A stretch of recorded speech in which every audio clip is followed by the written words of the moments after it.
కాసేపట్లో తెలంగాణ రాష్ట్ర ఎన్నికల కమిషనర్ వీడియో కాన్ఫరెన్స్ నిర్వహించనున్నారు. ఈ మీటింగ్ కి కలెక్టర్లు, ఎస్పీలు, ఎన్నికల పరిశీలకులు, కోఆర్డినేటర్లతో వీడియో కాన్ఫరెన్స్ నిర్వహించనున్నారు. సాయంత్రం 5 గంటలతో ముగియనుంది మున్సిపల్ ఎన్నికల ప్రచారం. ఎల్లుండి తెలంగాణ మున్సిపల్ ఎన్నికల పోలింగ్ ఏర్పాట్లు, బ్యాలెట్ బాక్సుల తరలింపు, ఎన్నికల సామాగ్రి అప్పగింత వంటి అంశాలపై చర్చించనున్నారు.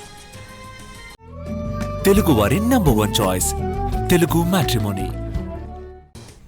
కాసేపట్లో తెలంగాణ రాష్ట్ర ఎన్నికల కమిషనర్ వీడియో కాన్ఫరెన్స్ నిర్వహించనున్నారు. ఈ మీటింగ్ కి కలెక్టర్లు, ఎస్పీలు, ఎన్నికల పరిశీలకులు, కోఆర్డినేటర్లతో పాటు అందరూ కూడా ఈ కాన్ఫరెన్స్ కి హాజరు కాబోతున్నారు. సాయంత్రం 5 గంటలతో మున్సిపల్ ఎన్నికల ప్రచారం ముగియనుంది. రైట్, పూర్తి డీటెయిల్స్ అందిస్తారు మా ప్రతినిధి సుధీర్. మనకి లైవ్ లో అందుబాటులో ఉన్నారు. సుధీర్, రాష్ట్రంలో మున్సిపల్ ఎన్నికలకు సంబంధించిన ప్రచారం ఈరోజు సాయంత్రం 5 గంటలకు ముగుస్తుంది. ఈ నేపథ్యంలోనే మరికాసేపట్లో రాష్ట్ర ఎన్నికల కమిషన్ కార్యాలయం నుంచి 32 జిల్లాలకు సంబంధించిన కలెక్టర్లు, ఎస్పీలతో పాటుగా ఆయా జిల్లాలకు కేటాయించబడిన ఎన్నికల పరిశీలకులు, సమన్వయకర్తలు ఎవరైతే ఉన్నారో వారందరితోటి కూడా ఒక కీలక సమావేశం, వీడియో కాన్ఫరెన్స్ను రాష్ట్ర ఎన్నికల కమిషనర్ రాణి కుముదిని నిర్వహించనున్నారు.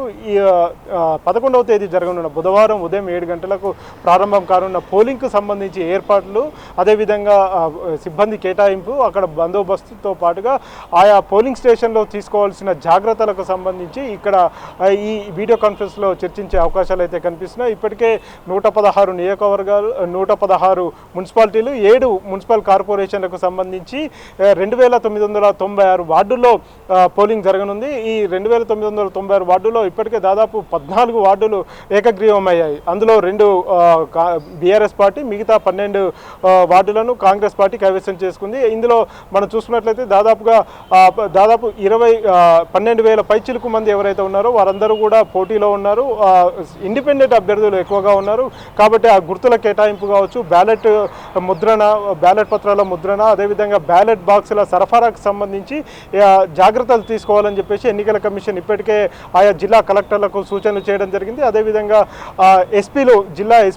జిల్లాల్లో ఉండే పరిస్థితులు కావచ్చు, ఆయా మున్సిపాలిటీలో ఉండే రాజకీయ పరిస్థితులు కావచ్చు, అదేవిధంగా శాంతి భద్రతలకు సంబంధించి ఎలాంటి చర్యలు తీసుకుంటున్నారు అనే విషయానికి సంబంధించి కూడా చర్చించే అవకాశాలు అయితే కనిపిస్తున్నాయి. వీటితో పాటుగా ఇటు మద్యం సరఫరా కూడా భారీ ఎత్తున జరుగుతుందని చెప్పేసి ఇప్పటికే ఎన్నికల కమిషన్కు సమాచారం అందింది. ఆయా మున్సిపాలిటీలు కావచ్చు, కార్పొరేషన్లో పెద్ద ఎత్తున ఓటర్లను ప్రలోభాలకు గురి చేసేందుకు మద్యాన్ని పెద్ద ఎత్తున స్టాక్ పెట్టుకున్నట్టుగా కూడా ఎన్నికల కమిషన్కు సమాచారం ఉంది.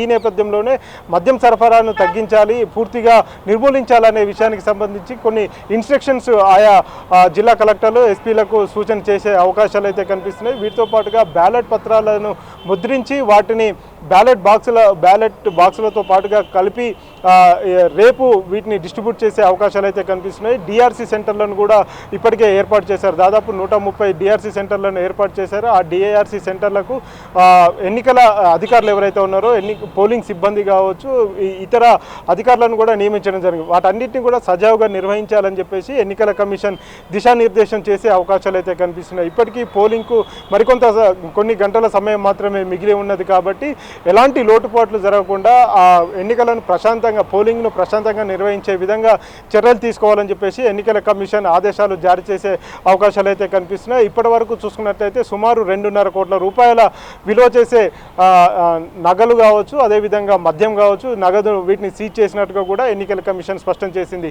ఈరోజు సాయంత్రం 5 గంటలకు ప్రచారం అయితే ముగుస్తుంది. ఆ తర్వాత సైలెన్స్ పీరియడ్ కొనసాగే అవకాశాలు అయితే కనిపిస్తున్నాయి. 48 గంటల పాటు సైలెన్స్ పీరియడ్ అయితే ఉంటుంది. కాబట్టి ఎక్కడ కూడా లౌడ్ స్పీకర్లు కావచ్చు, బహిరంగ సమావేశాలను ఏర్పాటు చేయొద్దు. ర్యాలీలు, అదేవిధంగా నిరసన ప్రదర్శనలు కూడా పూర్తిగా నిషేధం ఉన్నాయి. ఆయా మున్సిపాలిటీల పరిధిలో 144 సెక్షన్ కూడా ఇంప్లిమెంట్ చేయాలని చెప్పేసి కూడా ఇప్పటికే ఆదేశాలు జారీ చేశారు. కాబట్టి అన్ని రకాలుగా ఇటు పొలిటికల్ పార్టీలు కావచ్చు, ఇతర ఎవరైతే పోటీలో ఉన్నారో వారందరూ కూడా పోలీసులకు, ఎన్నికల సిబ్బందికి సహకరించాలని చెప్పేసి ఎన్నికల కమిషన్ ఇప్పటికే విజ్ఞప్తి చేసింది. ఏవైనా లోటుపాట్లు జరగకుండా వెంటనే చర్యలు తీసుకోవాలని చెప్పేసి ఒక టోల్ ఫ్రీ నెంబర్ను కూడా అందుబాటులోకి తీసుకురావడం జరిగింది. ఈ సాయంత్రం 5 గంటలకు దీనికి సంబంధించిన మున్సిపల్ ఎన్నికలకు సంబంధించిన ప్రచారం ముగుస్తుంది. కాబట్టి అన్ని చర్యలు తీసుకోవాలని చెప్పేసి అధికారులకు సూచించే అవకాశాలు అయితే కనిపిస్తున్నాయి. ఓకే సుధీర్.